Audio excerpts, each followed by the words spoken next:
Welcome to episode 9 of the Republic Brothers podcast. We're cutting through the noise, defending the truth. I'm Mike, joined by my brother Matt, and we break down the issues that matter most to conservatives. Today we're talking about government shutdown, Russia, a little bit of Candace Owens, and much more. Let's get started.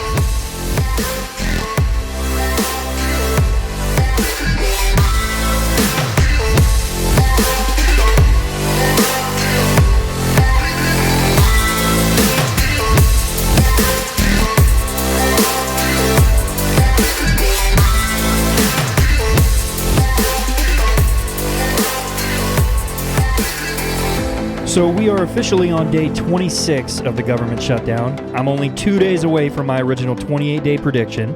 Republicans tried to pass a bill that would pay the federal workers during the shutdown, but surprise, surprise, Democrats voted no. Well, 3 of them voted yes, but the rest are okay with Americans struggling during the shutdown. Democrats are clearly the problem, yet we still have so many people who use the excuse that Republicans control all 3 branches of government. We did also see that Trump announced someone donated millions of dollars to pay the military during the shutdown. So, Matt, do you think we're close to an end here? Well, I thought your 28-day prediction was going to be wildly long, but here we are. I think you're going to come up pretty well short now. I think the Democrats are kind of stuck at this point. This continuing resolution was only a bill that was going to fund the government for a month and a half if it had been signed on day 1. It only funded the government through mid-November. Keep in mind you need 60 votes to pass it. You mentioned 3 Democrats voted yes. It's the same 3 as it's been the entire time.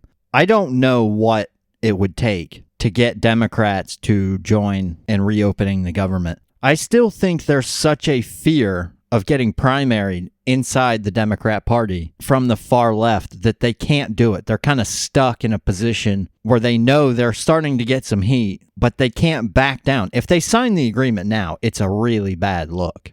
Yeah, I think they're in way too deep, and at this point, they don't know how to get out. We're 26 days in. We still have no idea how much longer this could go. It could be still weeks. I do like that the military is getting paid. I don't know who this donor was, and Trump hasn't announced it. Hopefully at some point we will hear who it is. But for all the people out there who are saying that Donald Trump doesn't care about you and that you're not getting your SNAP benefits in November and you can't put food on the table for your kids for Thanksgiving, I don't have a whole lot of sympathy for you at this point, considering most of you probably wanted to vote Democrat in the first place, and they're the ones that are holding this up.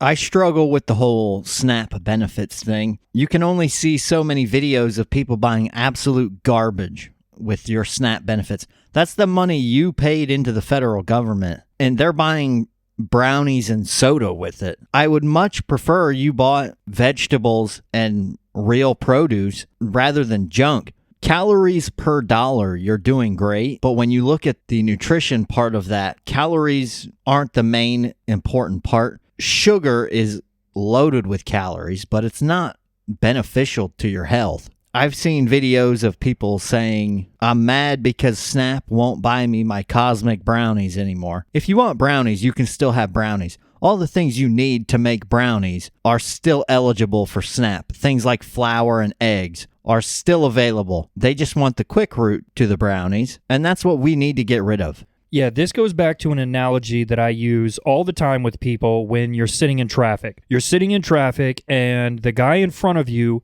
lets somebody pull out in front of them that just pulled up. You cannot be nice with someone else's time. It's the same thing with these SNAP benefits. Everybody's saying that Republicans are mean, and we keep saying that we don't want our taxpayer dollars to put ribeye steaks on your table when you don't go to work. You cannot be nice with someone else's money.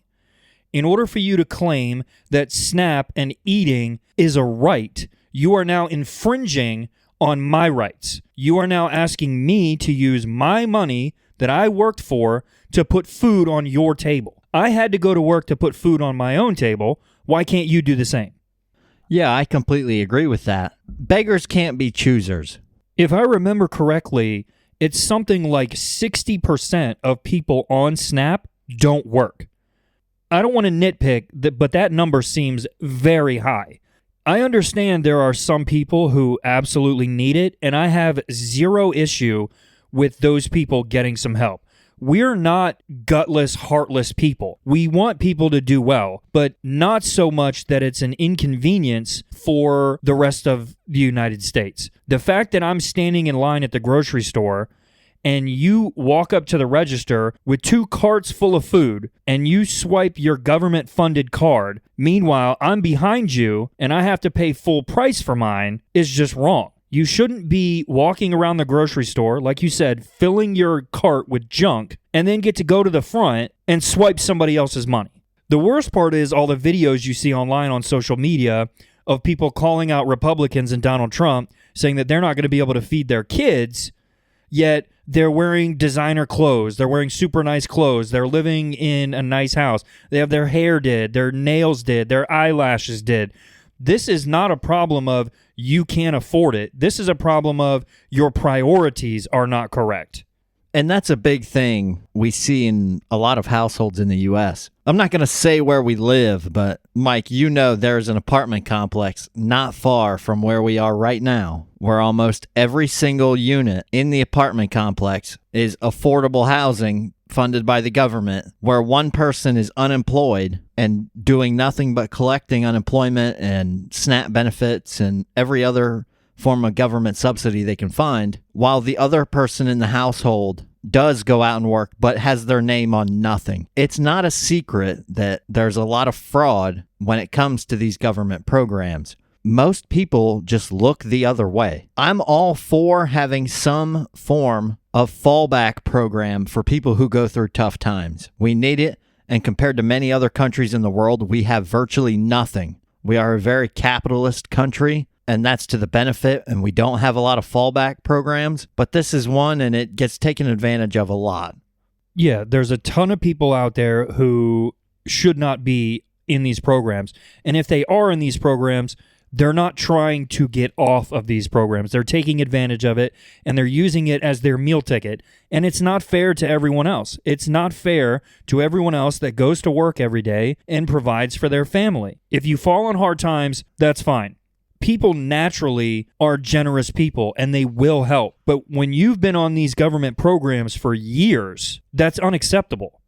Yeah, completely agree. I would prefer to see some kind of time limit put on these programs as well. Correct me if I'm wrong, but is there not a limit on how long you can collect unemployment? I'm not sure. I think it's different for each state. There's either a time limit or you have to prove to them that you are applying for jobs. Just the application itself is enough to get you by in most cases. A lot of people will apply for these jobs, but then never respond to a callback from the company or even go for an interview. They just have to prove that they've sent in applications. But again, we're 26 days into this shutdown. Hopefully the end is near, but there's no telling how much longer this is going to go. So Matt, government shutdown aside, I did see a story that Trump is not too happy with the Canadians. Yeah, this story started a few days ago prior to us recording, but just recently, President Trump has announced a new 10% tariff on Canadian imports. This all stems from a television ad featuring former U.S. President Ronald Reagan saying tariffs hurt Americans. Officials from the province of Ontario created the ad and have been running it during the World Series in the U.S. President Trump said, quote, "Because of a serious misrepresentation of the facts and hostile act, I am increasing the tariff on Canada by 10% over and above what they are paying now." This comes after Trump a few days earlier had said he was stopping trade talks. After Trump had announced they were stopping the trade talks, Ontario Premier Doug Ford said he was halting the ads so that trade talks could continue, but also said the ad would continue to run during the rest of the World Series. All of this over a Ronald Reagan ad that came from a 1987 address that was given as President Reagan imposed tariffs on Japanese goods. The Ronald Reagan Presidential Foundation and Institute said in a statement that the Canadian ad campaign used selective audio and video of former President Reagan and misrepresented what he said in the address. This is all a little bit shocking. I'm not massively surprised that Canadians don't love tariffs against them from the U.S. when you consider every Canadian province trades with the U.S. more than they do all other Canadian provinces combined. They are very reliant on the U.S. I understand why they did it. They were hoping to get a more favorable trade deal, but they should have known, given their position and the way Trump is, that an ad campaign against him that pointed out that he wasn't doing the right thing wasn't going to be seen favorably. When I look at a map, and I look at them all the time because geography plays an enormous part in a country's ability to provide and grow, I don't understand this. Canada is completely dependent on the U.S. Can they grow their own food on the land they have?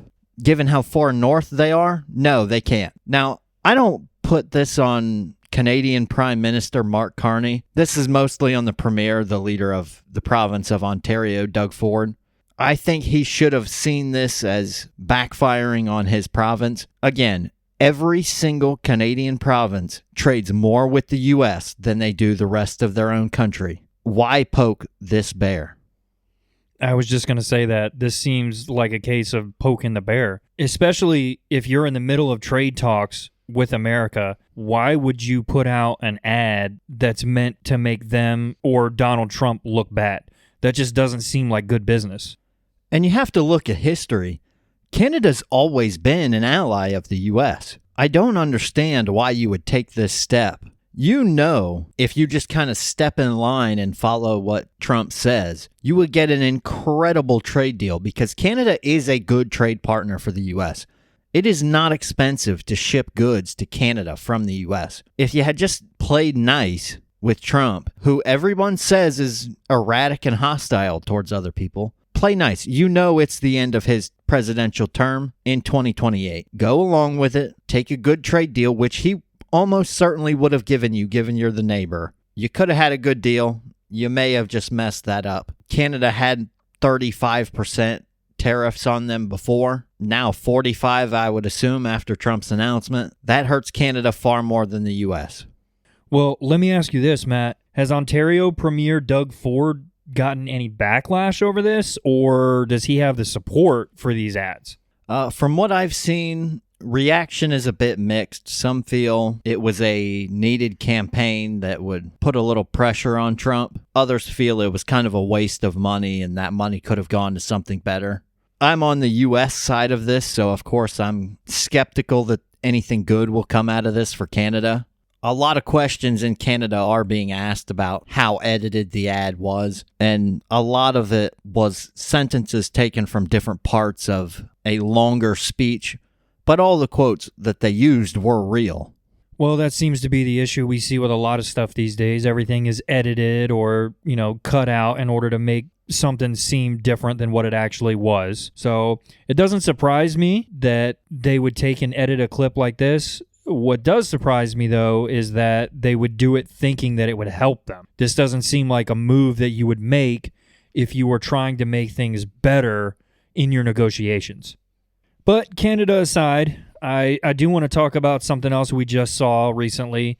The Food and Drug Administration defied the advice of its own drug safety experts. Internal reports and presentations obtained by the Daily Caller News Foundation revealed the FDA has failed to warn pregnant women about Tylenol for nearly a decade. FDA scientists repeatedly recommended the agency release information about Tylenol in pregnancy across 3 different scientific reviews in 2016, 2019, and 2022. There were also 2 memos, one from the FDA's Maternal Health Division in 2016 and one from the FDA's Urological Health Division in 2017. Just like Trump said that everyone flipped out about, these reports do not say that Tylenol causes autism. It just says that the research links autism and Tylenol. You should, of course, consult your doctor before taking Tylenol. Even with all this information, the FDA said nothing. We had to hear it from Donald Trump, and to top it off, half the world didn't listen just because Trump is the one who said it. Instead of saying, let me talk to my doctor to protect my baby, women were posting videos of themselves online downing Tylenol like Tic Tacs. The FDA hasn't updated its webpage about the over-the-counter painkillers in pregnancy and continues to fall back on language they issued back in 2015. The only thing that language says is that the FDA is aware of concerns about Tylenol and ADHD. But again, no one has said that if you take Tylenol, your baby's going to be autistic. They just said that there's an increased risk and you should talk to your doctor. I don't understand how so many people could hear Donald Trump talking about protecting your baby and then react the way they did. Well, it came from Trump, so they hated it. If Trump found the cure to cancer, they'd complain that they had a right to die from their cancer. You said some important words there. Correlation does not mean causation. There are links between Tylenol and autism, but just because you take Tylenol doesn't mean your baby's going to be autistic. Yeah, the funniest thing that I saw online after they first announced this was people saying that autism has been around longer than Tylenol, therefore Tylenol doesn't have anything to do with autism. And it's like, okay, well, in that case, cigarettes don't cause cancer because cancer's been around far longer than cigarettes. But that's not what people are saying. We're not saying if you take Tylenol, you're going to have autism. They're just saying that there is a link and you need to talk to your doctor about it. It's really not that hard to understand. Just because Orange Man said it, we all have to flip out about it. Yeah, it's an excellent point. And I'll be the first one to admit, when I first heard RFK Jr. and Donald Trump in that press conference, I was very skeptical. I hadn't seen anything that suggested Tylenol and autism had any links to each other. But then tweets from Tylenol's official X account were dug up, where in 2017, Tylenol flat out admitted women shouldn't take Tylenol if they were pregnant unless they consulted a doctor. Yeah, and that makes logical sense. That is a reasonable deduction that you could make. Most people just hear Donald Trump talk and they immediately go against everything that he says. But once again, at no point has anyone said, if you take Tylenol, your baby's going to get autism. So we really don't need to see a video of you online chucking a bunch of Tylenol pills down your throat just to give Donald Trump the bird. There's no point. You putting your baby's health at risk in order to prove a point says a lot more about you than it does about anybody else. Yeah, and I'm about to say something quite controversial. When you see these individuals popping pills on social media because Orange Man bad and he said it was bad, so I'm going to do it anyways. 15 years from now, when your kid's a little bit older and he's not doing well at much in life, we're not going to sit there and say it was because you took Tylenol. We're going to say it was because you had terrible judgment and you couldn't make the right decisions over the last 15 years. You taking Tylenol likely won't give him autism, but if your judgment while you were pregnant was that skewed and you didn't get any kind of help from a psychologist or psychiatrist after the baby was born, there's no reason to think your decision making will be better. My other thing is this. All these people acted like it was Donald Trump who was the one saying all this stuff. They're acting like he did the medical research himself, and then he decided to come out and tell the world about it. He didn't. He had doctors and experts do this research, and then they reported to him, and then that's why they announced it. This came from other doctors, and it's shocking to me that you people are the same ones who tried to force feed us these COVID vaccines and make everybody wear a mask and told us to trust the science. But I guess you only want to do that when it fits your narrative. And the biggest difference is with COVID, there was no science yet. We didn't know anything about it yet. But apparently, the FDA has known about Tylenol and the risk with pregnancies for at least a decade. Yeah, and we've heard from many people that we shouldn't listen to RFK Jr. because he's not a doctor. I got bad news for those people. Most of the people leading the Health and Human Services Department of the U.S. government aren't typically well-versed in being a doctor. Whoopi Goldberg said the greatest doctor of all time, Dr. Jill Biden, should lead Health and Human Services because she was a great doctor. Even though she's an honorary doctor, she never actually went to school to be a doctor. And then you add in the fact that Obama had two different HHS secretaries, neither of which were doctors. One had a master's degree in public administration, which, okay, that's not bad. That is involved in doctors' businesses. They do have some public administration to get through things like insurance. But when you consider the other one had an economics degree, I struggle to understand why we freak out so much about someone's degree. Ben Shapiro has famously said, you don't need a sociology degree to read a sociology paper. We can all read the same thing. It's all available online. I don't understand why we're so focused on the degree when it's now been shown that a lot of people with a college degree aren't ready for the real world.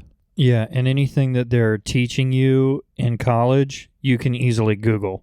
Hell, most of the stuff that people aren't sure about how to do, they go on YouTube and type it into YouTube, and some guy will give you an explanation on how to do it in 4 minutes.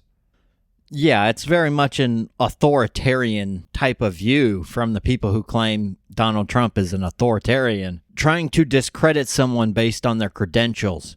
Everyone can read the same thing. We can all come to our own opinions. I struggle to believe that all of these people on the left think we're in a cult, as we've discussed before, when we're the ones reading the studies and they're the ones just parroting everything the Democrat media says.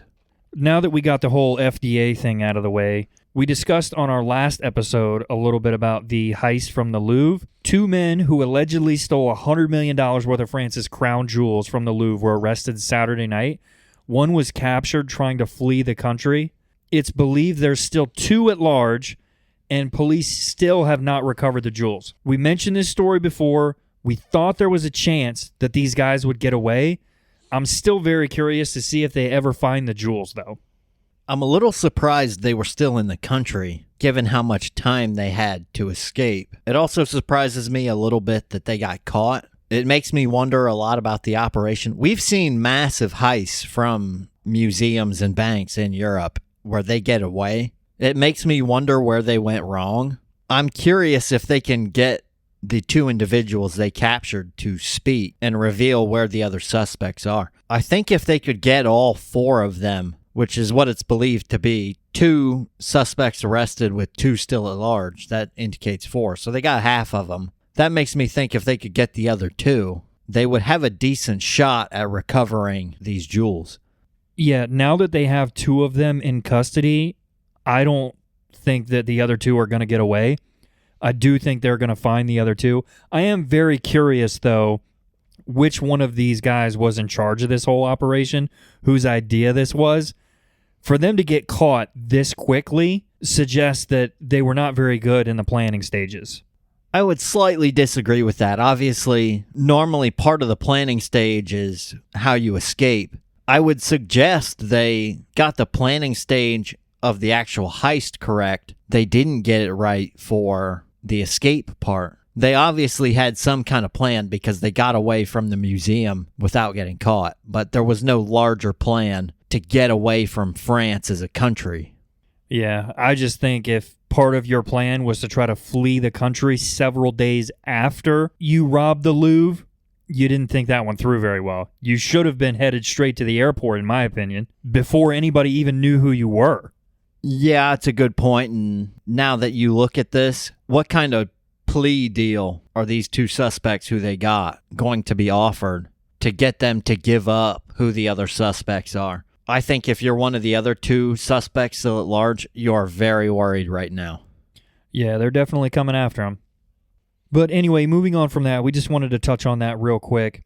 So, Matt, the next thing I want to talk about is Russia reacting with some outrage after the United States imposed substantial sanctions on its 2 largest oil companies. Experts say it remains to be seen to what extent this might damage the Russian economy or Putin's war machine. Is this part of Trump's plan to slow down the Russians and maybe help end the war in Ukraine? Yeah, I think this is a big part of Trump's plan to get Putin at least to the negotiating table. I think a large part of this Trump has misplayed in regards to Russia. I don't think most people in the Western world truly understand how Vladimir Putin thinks. Putin was a KGB agent who served in East Germany in the late 80s into the 90s, and he returned to Russia after the fall of the Berlin Wall. Russia is not a great power. I mentioned geography earlier in the show. The geography Russia's playing with is terrible. It's mostly flat, open, and cold. It's not good for anything. And when you look at the military Russia has, it's mostly dependent on rail, which isn't that fast. When you factor in all the strikes Ukraine has been deploying inside Russia on different refineries to try and cut the production of gas and diesel to really make Russia hurt. I do think this is Trump's play. Mitt Romney said in a 2022 post on X, where he said, quote, "Russia is currently a gas station parading as a country, and Putin is trying to reestablish the old Soviet Union." That is completely accurate. It's well known Putin saw the Soviet Union's collapse as the greatest tragedy in the history of Earth. He's trying to bring that back, and that means reabsorbing all of the territory lost by the Soviet Union that now became something like 22 different countries. Trump putting these sanctions on oil companies will really hurt them. I don't know that it'll happen during the war, though. War economies are very different to a normal, peaceful economy. Government spending is considered spending and growth to GDP when economists look at it. We see that with China and all the real estate that they've built, in excess of 1 billion units in China. All of the military spending the Russian government has done to provide their troops on the front lines with equipment counts towards GDP. So in 2024, Russian GDP grew at 4.1%. But a lot of that is the government spending. If Trump's sanctions can cut the ability of these oil companies to make money, at the same time, Ukrainian drone strikes cut their ability to even produce it in the first place, that would be a dramatic shift. Is it going to end the war? Probably not, but it may get Russia to the negotiating table if they can see it's going to be very difficult and very costly to continue fighting. So we saw that Trump and Putin had a meeting scheduled and that meeting was canceled. Do you think that that has anything to do with this? I didn't see the whole story on that. The meeting being canceled was because Trump saw no path forward, essentially. Negotiations had gone essentially nowhere. So there was no point in having a meeting because Trump felt there would be no progress made towards a peace deal. Trump was quite happy after the Alaska summit with Putin, but nothing happened after that, and nothing happened in the lead up to this next summit, which was supposed to be in Hungary. So Trump felt there was no reason to go. The Russians clearly hadn't shifted their position at all since that Alaska summit. So with these new sanctions on these oil companies in Russia, how is that going to affect gas prices around the rest of the world and in Russia?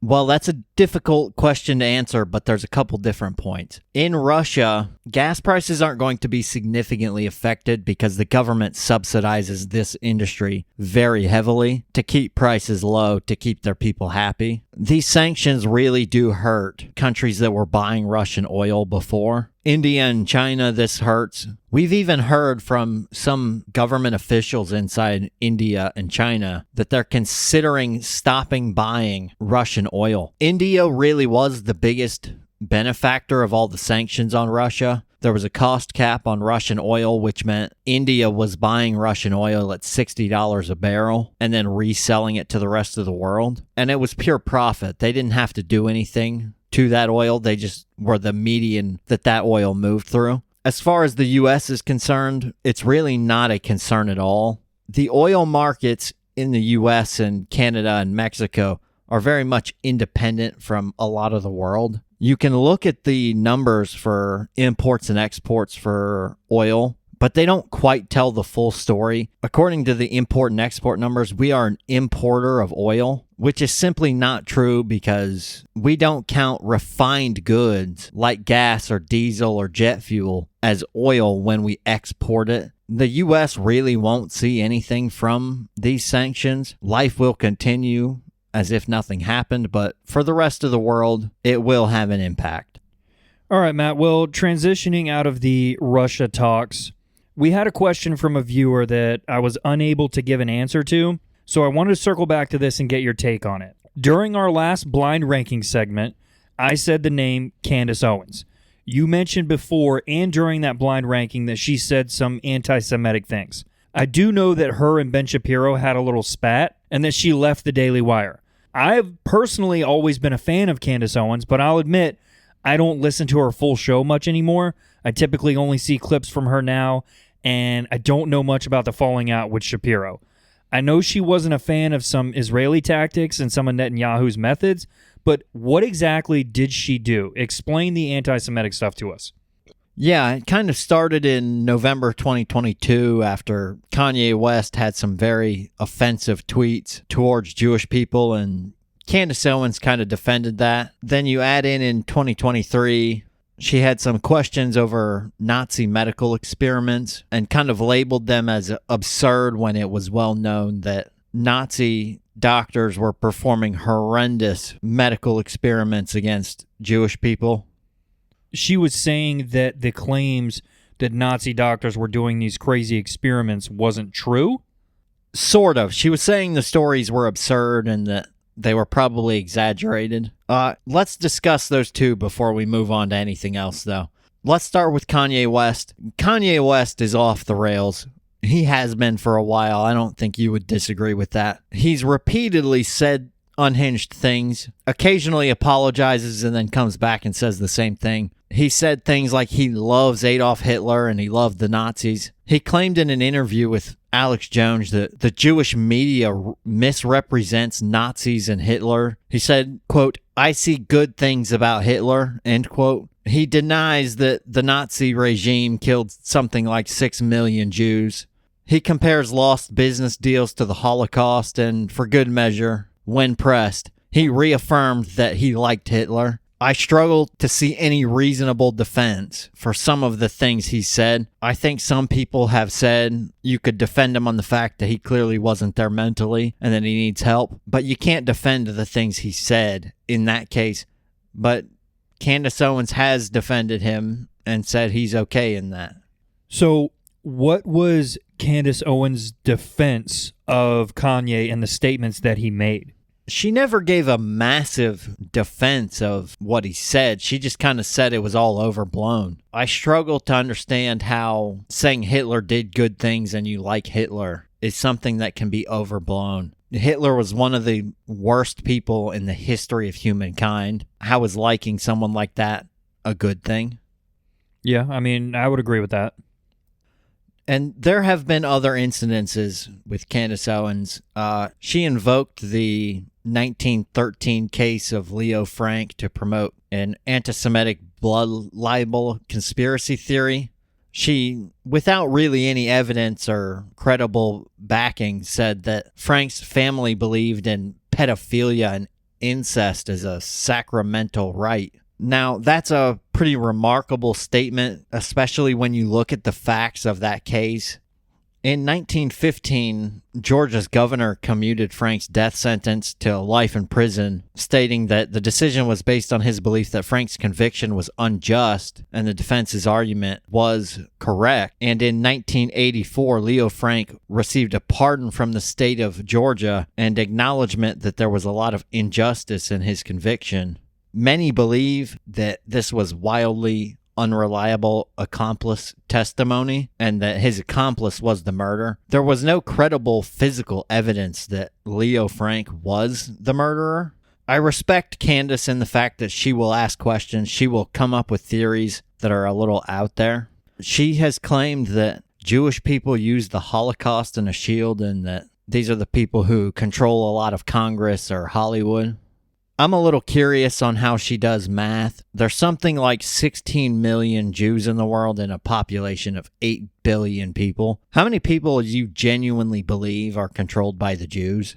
So that was going to be my question, is if she's saying that the same people who control Hollywood control Congress, how many people exactly are Jewish that are in or that are high up in Hollywood or in Congress?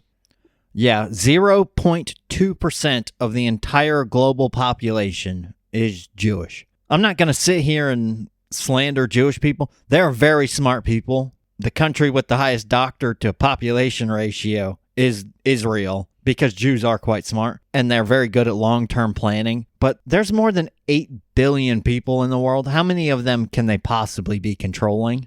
So where do you think those remarks are actually coming from then? Like, where did she come up with that to make a statement like that? Well, this is purely opinion, and I am one who believes more than one thing can be true at a time. these comments came after Jeffrey Epstein's scandal happened. And I am one who believes Epstein was working for Mossad, Israel's intelligence agency. My theory on that is Epstein worked for the Israeli government with the hopes of getting intelligence from people in the U.S. Now, it's very difficult to get intelligence from top military officials, but if you can't get it from top military officials, who do you get it from? Well, CEOs and defense contractors of the biggest companies in the U.S. for the U.S. military are a good target. If you can get the CEO to go to Epstein Island and maybe diddle a kid or two, you've got him for life. I think that's why we don't hear more about Epstein, because the U.S. military knows that he worked for Mossad and he was relaying information.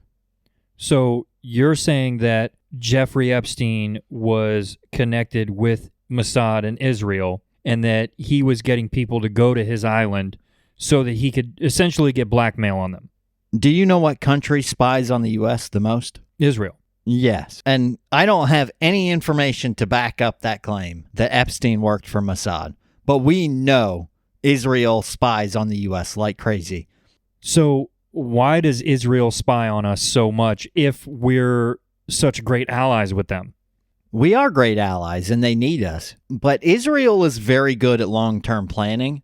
I'll give you an example. When the F-35 was released for sale to other nations, Israel was the first one to put their hand up and say they wanted them. We said yes almost immediately, and we said, hey, we're going to change one or two components of the avionics of this aircraft, and then we're going to sell it to you. And it's basically the same thing we fly, but it's got a few differences, so we're going to label it the F-35I instead of the F-35A, B, or C that we fly. Israel immediately protested and said, no, no, no, we want the same thing you have. Israel immediately began spying on Lockheed Martin, trying to steal the information to the avionics that we weren't going to give them. They're a very advanced society, and if they had gotten that information, they would have used it and reverse engineered those components and put those components in the stuff themselves. Now, if you're wondering how good Israel is at military technology development, the helmets that our own military pilots fly with were developed by Israel. So, in my opinion, I'm not a huge fan of Israel spying on Lockheed Martin in order to get that information. I also don't feel like we should be selling our airplanes and our technology to other countries at all, to be honest. To me, it just doesn't seem right to send our technology to other places where it might be used against us. And I'm not saying that I think Israel would use the F-35 against us, but you never know if some other country is going to get their hands on that equipment from Israel. Well, a couple things on that. That's the reason why we didn't sell the F-35 as we developed it for our own military to Israel. It was a fear that this equipment would fall into other nations' hands. Quick question, Mike. On your point, do you know what kind of fighter jets Iran is flying right now? I'm going to guess F-14s. Older. You're on the right trend, though. Older than an F-14? F-4s. Yes. No way. Oh, my God. Yeah, they're flying F-4s. The F-4 Phantom we developed in the 50s and 60s, and we retired from our own military something like 25 or 30 years ago. There is always a fear that our military equipment will fall into other countries' hands, and there's a reason why we don't sell the F-22 Raptor to anybody. We don't want to have to fight that. Congress deemed the technology in the Raptor too good to be given to other nations. So do we do that with all of our fighter jets and all of that technology? Like if we're gonna sell it to somebody else, do we dumb it down a little bit or take some of the technology out of it before we give it away? Yes, on every piece of military equipment we give to any nation in the world, the actual frame of the equipment itself is the same, but the technology in it is dumbed down. We do it with F-15s that we sell to Saudi Arabia. You name the equipment, it has been weakened slightly so that if a foreign nation who's an adversary gets their hands on the equipment, they don't have access to everything we have. Okay, I mean, that makes sense. That makes me feel a little bit better about it. I still just don't like the idea of us giving any of our information, our equipment, our technology away to other people. How do you feel about selling things like F-16s today, given the fact that they are 50 years old at this point, and you have F-22s and F-35s, which are far more capable flying the skies, replacing those jets today? I wouldn't say that is as big of a deal with planes that's not the master of the skies, the master of our Air Force and our military anymore. Planes that I would consider obsolete compared to the technology we have now in the F-22 and the F-35. So I wouldn't say it's as big of a deal selling our older planes to these other countries. So, Mike, I had a question for you. Do you know how much money the U.S. government spends on military? If you ranked all of the countries in the world based on total expenditure on the military, how many countries below the U.S. would you have to add up to equal our expenditure on military? Let's say 4. Not a terrible guess. 7. But when you consider what the technology and what the capabilities of that equipment is, it's shocking. So bringing us back a little bit closer to the center with the Candace Owens thing, all the stuff we mentioned up to this point has happened between February of 2024 and November of 2022. So fast forward a month later from Candace Owens' comments on Israel using the Holocaust as a shield. A month later is when she split from the Daily Wire.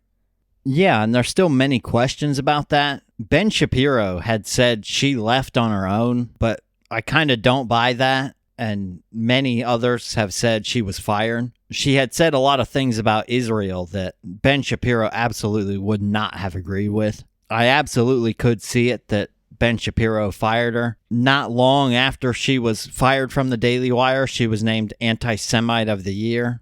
She was also denied entry into Australia over her anti-Semitic rhetoric and the risk of possible violence.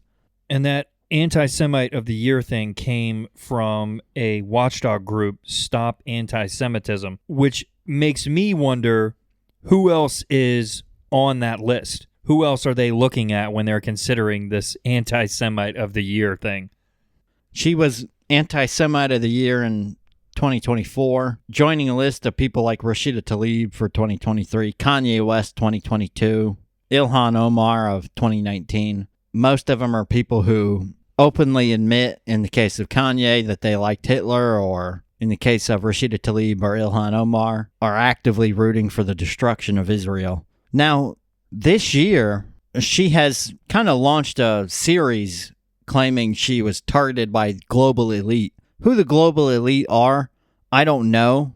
Are there people who are global elitists? Yeah, I would agree with her on that. We see that with things like the Green New Deal and the climate agenda. That's all very much an elitist opinion from very wealthy people. Who exactly targeted her, I don't know, and I don't know who she was accusing there. But I just think that she has said some things that are easily disprovable. But I do still listen to what she says today. She's someone who is willing to question everything in today's society. That is a good thing. I just think you have to know where to draw the line. I don't love the questioning of the World War II Nazi medical experiments and Kanye's defense. I don't agree with that. But in some cases, she does make a compelling case. She's currently being sued by the president of the French government, Emmanuel Macron, and his wife, Brigitte. She's making a pretty easy to disprove claim that Brigitte is not a woman that the Macrons so far have yet to just flat out crush. That's not a difficult thing to disprove, and it hasn't happened.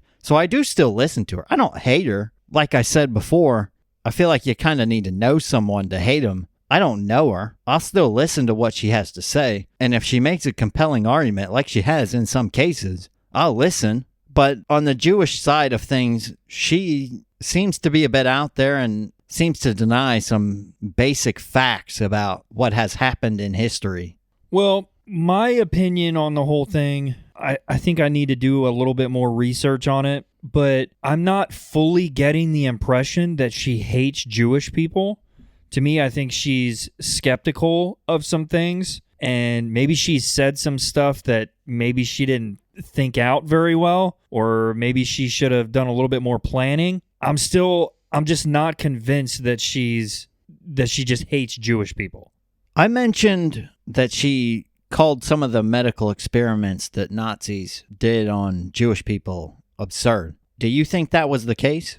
Well, so I think we need a little more context in what she meant. Like, was she calling the experiments absurd in a way that the experiments themselves were absurd, or was she saying that it's absurd to believe that these experiments were taking place? I'm getting the impression that she's not a big fan of Israel, but I'm still not convinced that it has anything to do with the Jewish religion and that she just hates Jewish people. It seems like she's more focused on the powerful people. Now, obviously, I can't explain everything, and I would have to do a lot more research into all this to fully form an opinion, but I'm just not 100% sold on it yet. Like I said before as well, I don't get a chance to listen to her as much as I used to. I used to be a huge fan of her. I watched her shows all the time. She's always been, well, for a while, she was one of my favorite political commentators. And I like the cut and dry, no BS, and the way that she talks to people. There's no skirting around the outside of stuff. Like, she goes right after the truth. And I'll admit, I didn't really see a whole lot about her and, the Daily Wire split up and all that. I just kind of heard, bits and pieces about it later on. And I don't generally watch her that much anymore. Most of the content that I see from her is clips on social media. Now, I will say, with those clips on social media, one of the things that has aggravated me about her recently is with the whole Charlie Kirk stuff. I do not like that she's throwing stuff out there and saying, oh, I know this or I know that, but then she's not telling the rest of the world. I cannot stand that. Well, I brought up the World War II stuff because she flat out said that some of the stories were absurd on the Nazi experiments of innocent people. She questioned some of it. I just pulled a quote. She said, quote, "They just cut a human up and sewed them back together. Why would you do that? Literally, even if you're the most evil person in the world, that's a tremendous waste of time and supplies." Michael, some of the things that it is now known that Nazi doctors did to Jewish people just because they could and they were experimenting are absolutely horrendous. I'm going to say some of these full well knowing you may have to cut them from this recording. Have you ever heard the name Joseph Mengele? He was nicknamed the Angel of Death. He was the lead scientist in the Nazi Party. Some of his experiments included unnecessary blood transfusions, very painful examinations, and completely unnecessary amputations. He had a bizarre fixation on twins, and he loved to perform experiments on twins where he would put them through tremendous pain, and once one of them died, he would murder the other one so that he could do an autopsy on both to see why one died and one hadn't. In one case, Candace Owens said they cut people up and sewed them together. No, in one case, it's well known. Joseph Mengele took two different human beings and sewed them together back to back to see how it would go. I don't mean he had conjoined twins and he tried to sew them back together. He took separate twins and tried to join them. They died after a couple days of suffering from gangrene. This isn't hypothetical. These are well-known, documented cases. The Nazis had killing centers. She claimed that all of this was bizarre and it was propaganda, but that's not one-off type behavior. It wasn't one rogue doctor doing these experiments. Throughout most of the Nazi regime, there were experiments being done on everything from putting prisoners through hypothermia or freezing conditions. They were doing high altitude experiments with individuals with the hopes that it would help their pilots. They were doing mass sterilization treatments to find ways to sterilize millions and millions of people cheap, fast, and effectively. Add in the fact that they did things like bone and muscle graft testing. They would do poison experiments on people. These aren't things that are debatable. They happened. There's a reason why at the end of World War II, when the Nazis were being closed in on, they put bombs in almost everything they had and they blew their own stuff up. So do you think it's plausible, though, that maybe she misspoke or she didn't have all that information or maybe some other, general factor of things? I still am not sold that on exactly what her quote was. Is there some specific thing that we can point to? Because at no point have I heard where she said that any of that stuff was okay. Just the quote alone that is absurd. I mean, because I would agree, those things are absurd. That doesn't mean that I'm denying that they happened. I'm just saying it's absurd that someone would do those things. The way she said it, it makes me think she meant that the possibility of those happening is absurd.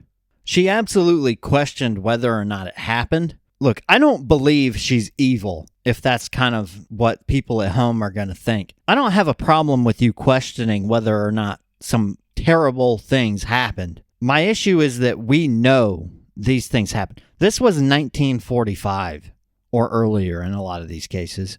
Calling it propaganda to point out things that were obviously true is kind of a tough sell in my opinion. But I'm not going to sit here and say she's evil. She truly believes what she said. And she didn't sit there and say, oh, these doctors were good people because they experimented on Jews.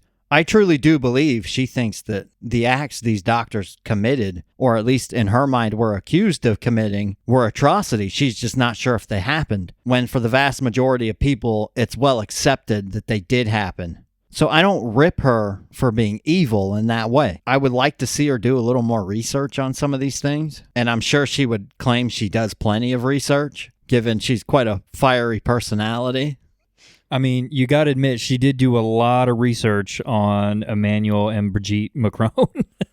She did. I like that she questions everything. And that even though she said a lot of things I don't like, I will always listen to what she has to say. I don't agree with everything she says. I saw Steven Crowder posted a video to his YouTube channel where in the video he called her an evil C word. I don't know that I would go that far. I like Crowder a little more than her. I think he's a little more rational. But overall, I do stand by where I put her in that ranking. I do think she was number 5. That's fair. I'm still on the fence about, the whole anti-Semitism thing. I'm not sold that she hates Jewish people. I will admit, like I said, I do need to listen to her a little bit more. I have kind of gotten away from listening to her, and that's because I mostly listen to Ben Shapiro, a little bit of Steven Crowder, and then obviously, the news, Fox News, Newsmax, whatever else just kind of pops up on social media. So all news that generally leans right. Yes. Do you watch or listen or read any news that comes from the left?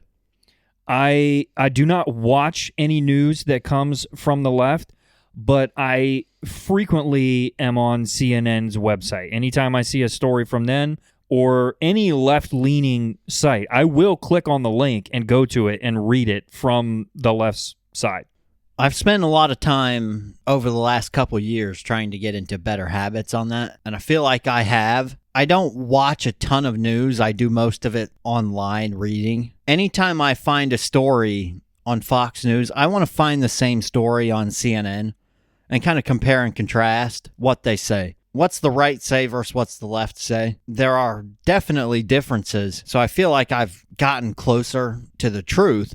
On Candace Owens, she's kind of seen as anti-Semitic by both sides, which isn't great. She does have a strong base, which is good for her, helps keep her platforms going. She should not be deplatformed. You should be able to say anything you want. I just threw out a conspiracy not long ago about Jeffrey Epstein. We shouldn't be deplatformed for that. That's kind of what she just did and what she's done in the past. So she should not be deplatformed. I just don't agree with a lot of what she said.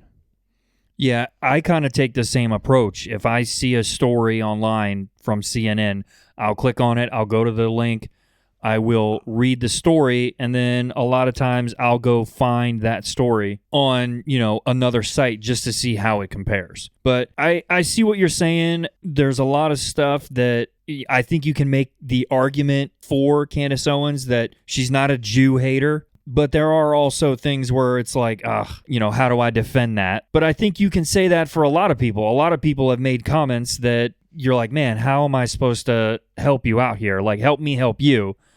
I think that's fair, but when you factor in there's been repeated instances of negative comments towards one particular group without really any apology for saying something, I understand people say things they don't mean. I'm sure at some point in this podcast history, and it probably won't take long, one of us is going to say something kind of dumb and realize after we filmed it that it was dumb. Do you apologize for it, or do you just pretend you didn't say it? Or do you say, yeah, I was right in that instance? I think you could make the argument, though, that happens for Democrats and Republicans.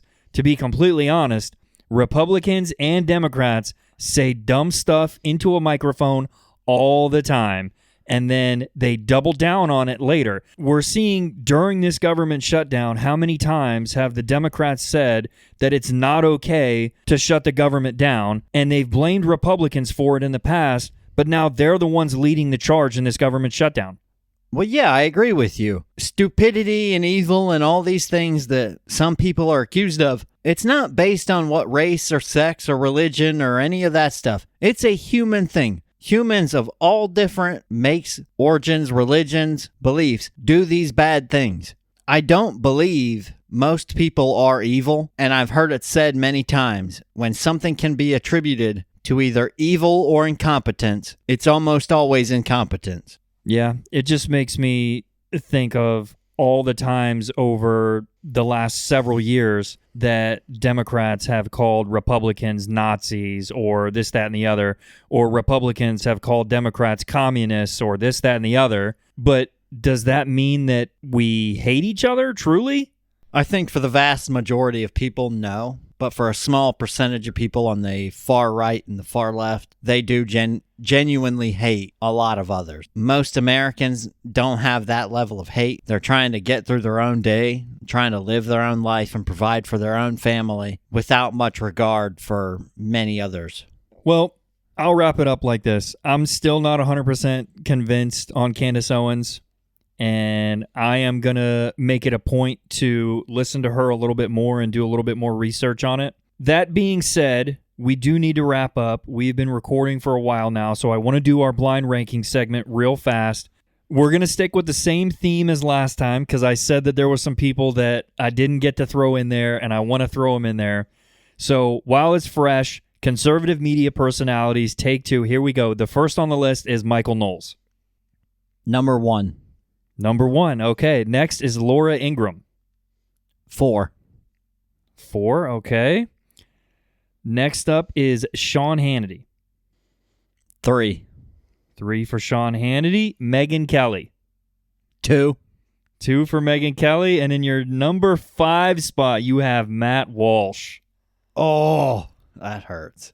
That hurts. I was expecting you to go Michael Knowles at 2. I thought you were going to leave the number 1 spot open for the end. I'm actually not disappointed with Michael Knowles at number 1. I'm good with that. Yeah. Matt Walsh below Hannity and Ingraham, that was a misstep. Even below Megyn Kelly? Yeah, I would probably put Matt Walsh below Megyn Kelly. So, okay. So you ended with Knowles at 1, Kelly at 2, Hannity 3, Ingraham 4, Walsh 5. You would have liked Walsh at 3 and then slide Hannity and Ingraham down. Yeah, I got the top 2. Walsh not at the bottom, preferably above Hannity. And I feel like Hannity 4, Ingraham 5 would have been the way to go. Well, that was a very quick blind ranking. We've been going for way longer than we usually do. That is the end of episode 9 of the Republic Brothers podcast. Here's our wrap up. The government shutdown is now on day 26. Trump is making moves internationally, and the FDA hasn't been forthcoming with us. If you enjoyed today's conversation, make sure to follow the Republic Brothers podcast on social media. Leave us a rating, share this episode with a friend. Thanks for tuning in. See you next time.